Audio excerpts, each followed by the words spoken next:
You started Perplexity with the ambitious mission of taking on Google using AI. And what most people don't know is that you were actually an intern at Google DeepMind in 2019. It was your first job after studying for your PhD at UC Berkeley. Go Bears. Did you know when you were interning at Google that you would, just a few years later, start a multi-billion-dollar startup going against it? Definitely not. But I did everything an intern would do, just sleep in the office. They had all these pods which you can use to sleep in the office. And they had a library, they had a lot of food, a lot of junk food too, which, definitely I put on a lot of weight while I was at London. And so it was one of the best times I had in my life. I think there's a lot of things. I would say that DeepMind was almost like a different company.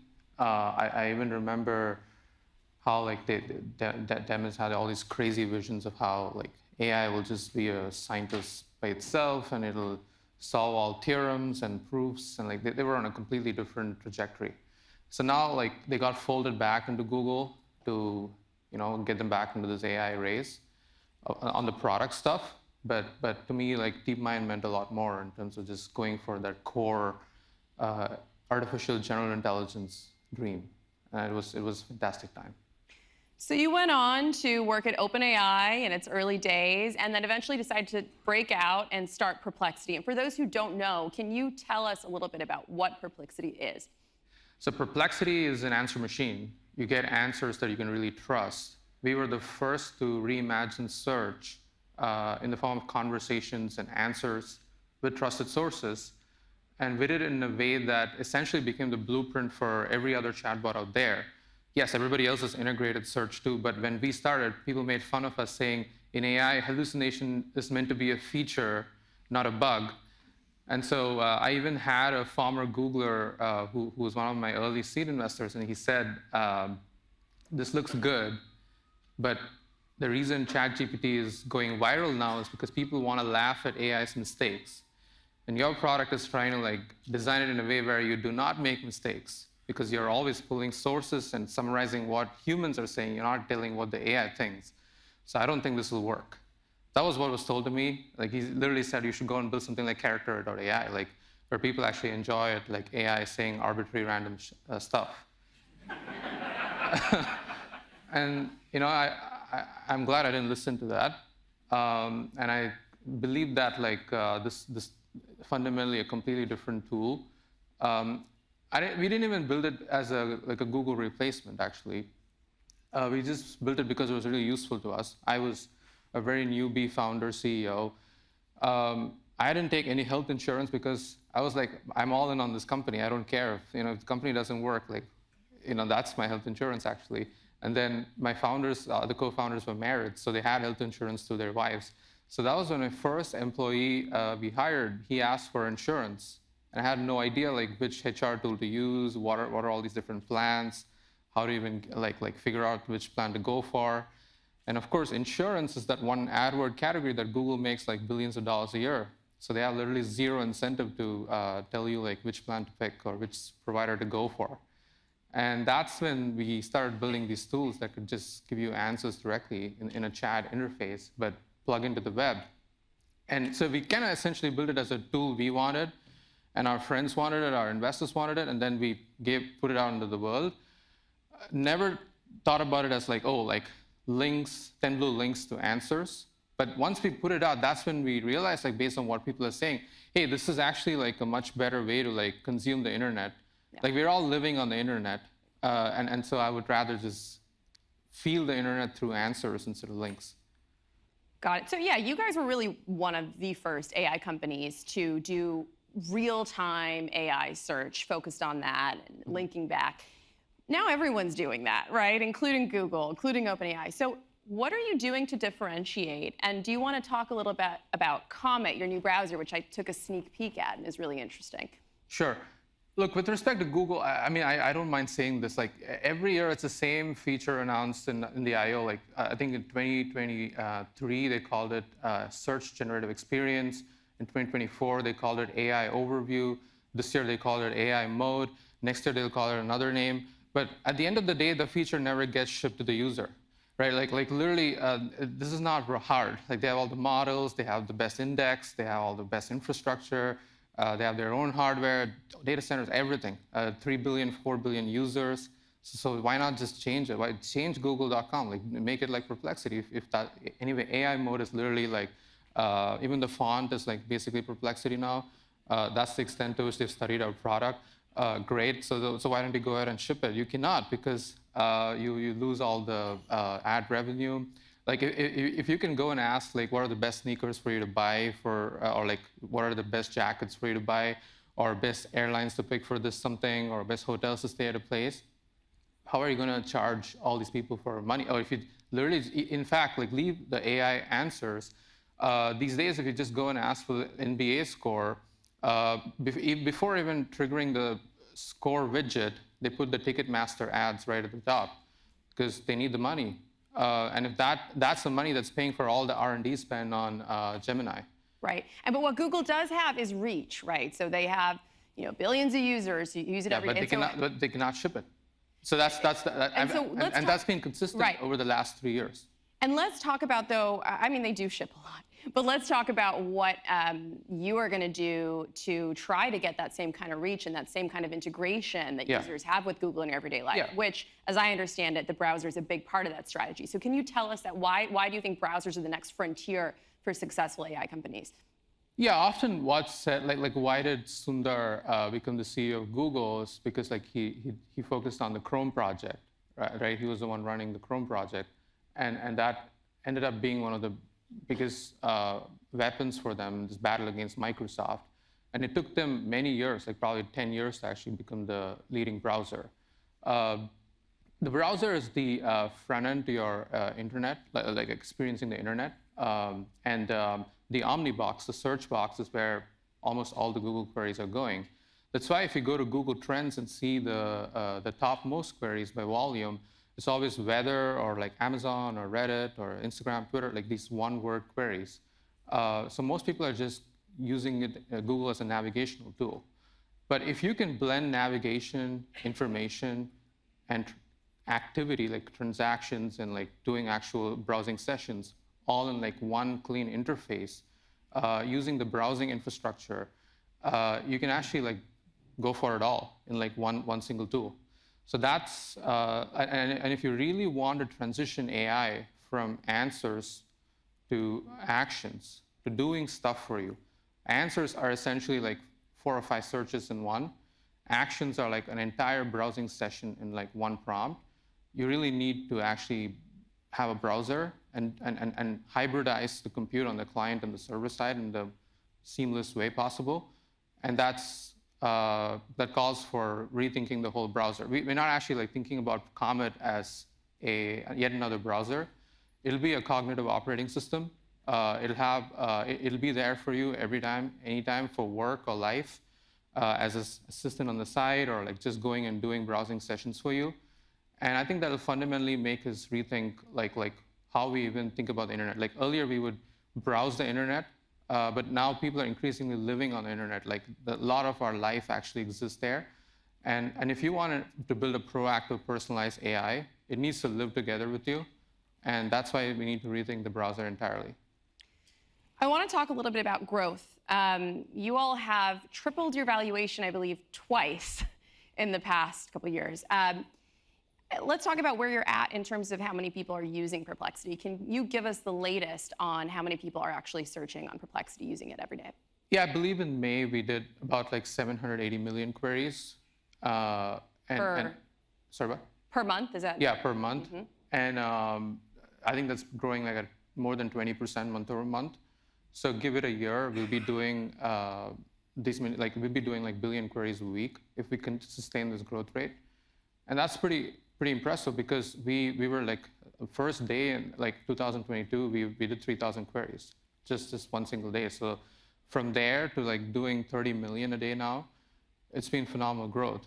And we still think that same trajectory is possible even now, especially with all the kind of distribution partnerships we are like trying to Seek and like all the browser that we're working on. And like if people are in the browser, it's infinite retention.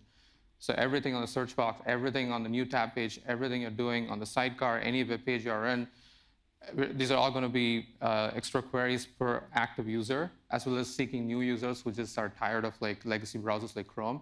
I think that's going to be the way to grow this over the coming year. Yes, and I want to talk about those partnerships in a second. But before we do, just on the fundraising route, as I mentioned, you tripled your valuation last year, tripled it again a few months later. We've reported that you're now in talks to raise another $500 million at a $14 billion valuation. Taking a step back, is it challenging to raise these mega rounds that get bigger and bigger? It is expensive to run an AI company going against the big guys. What is it like fundraising in this market as a startup? Fundraising is super interesting to you, but it's actually I would prefer not to like do it at all. I think it's look. I think we're attracting the funding because the product is really good. I think our vision for the future is always like unique and like original, and we're not like chasing others. We're actually like setting the roadmap for other people, including like taking our font and like UI and everything. Sure. But literally, like you said search, but it's not just that. Even the agentic, the tool calls, how iterative we call the tools, our research agents, like the recent feature we put out as labs. These are all setting the next steps for how people will use these tools. And I think the browser will be very unique in its own way too. So investors are excited about the possibility of like, completely changing the front end in which we experience the whole web. And the web is so valuable. And the other thing that's most important to consider about Perplexity is we're the only company like razor focused on all the accuracy aspects of AI. Like we really want us to be the accuracy layer for AI.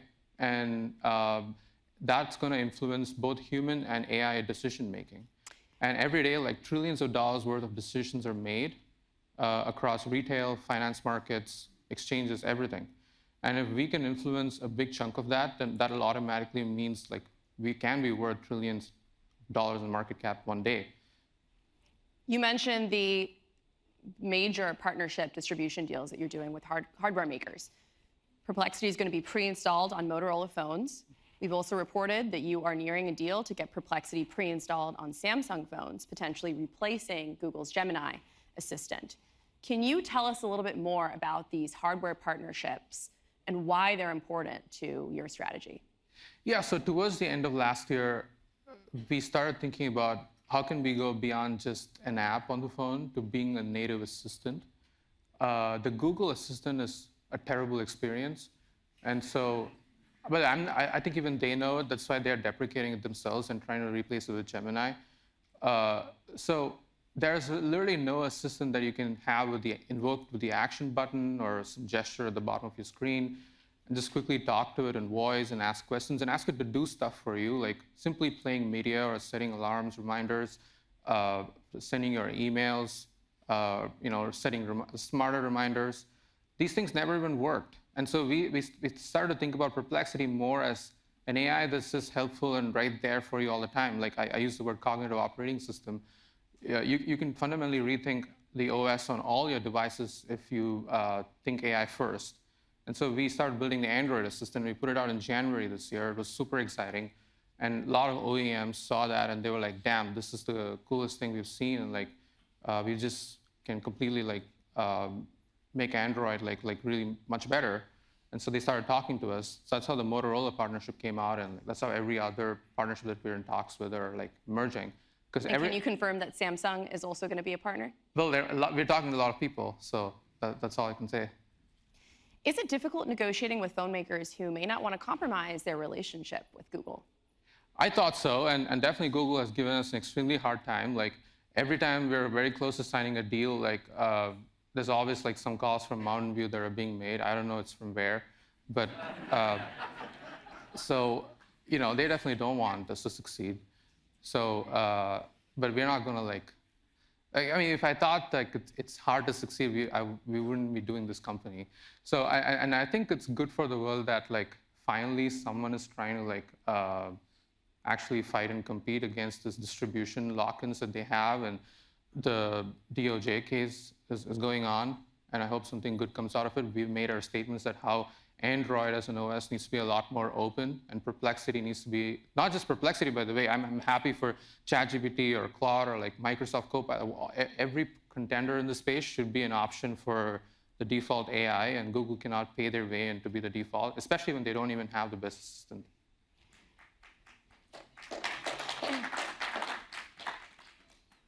And that's, one thing that's interesting about Perplexity is you offer all or many different AI models, right, on your platform. I want to also talk about, you mentioned how important it is to be accurate. And right now, it is a tough market economically to produce accurate information. I know that firsthand as a journalist, right? You've had some issues with media companies in the past who have accused Perplexity of cribbing content. You've since struck revenue share deals with other major outlets like the LA Times. What do you think? By the way, we're very interested in doing it with Bloomberg too. So that's not my department. But what do you think is a sustainable business model here for accurate, truthful information to be produced at the same time that AI chatbots are bringing more of this information into their tools and not to publisher sites? Yeah, so fundamentally, like sources and citations has been the forefront of our product. I think we've used LLMs as engines that are doing the reasoning and synthesis and summarization, but the actual authentic sources of content are always mentioned as citations in our UI. And I'm happy others are adopting that too. And we hope to drive traffic through those citations. We're never, by the way, I'm never gonna lie and say stuff like, oh, that we're still sending a lot of traffic and all this stuff that the bigger companies are trying to say. All that's definitely wrong. We've been very transparent that yes, there will be less traffic referrals from these UIs, and we're being open about it. On the other hand, what we're saying is imagine we make some revenue per query through some experimental work that we're doing on advertising, or even say we upsell somebody, or someone converts to becoming a pro user through a query that cited a very valuable piece of content. We could potentially just share the revenue with them. That was the model we came up with. Again, this is grounded in Jeff Bezos' thought of your margins, my opportunity. Who has the least incentive to share any revenue with the publishers? It's Google. They drive traffic to others, but they take all the ad revenue, right? We don't have to have the margins they have, so we are happy sharing revenue with the publishers. So that was the origins of our publisher program. And we're happy that it's slowly expanding. It's not growing at a crazy pace because everybody wants to, everybody's skeptical of how much revenue can be generated in these AI platforms at a query level. No one's really managed that. People are still doing the subscription-based monetization.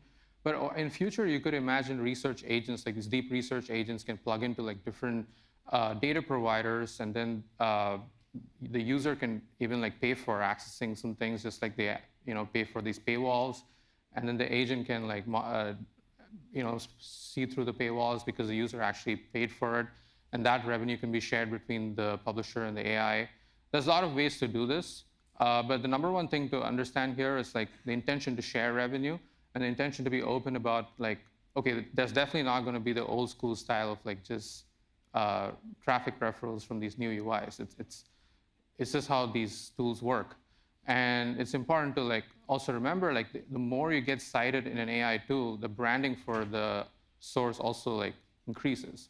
I would argue that maybe years from now, it's probably better to be an authoritative source consistently in an AI product than ranking number 3 on the 10 Blue Link UI.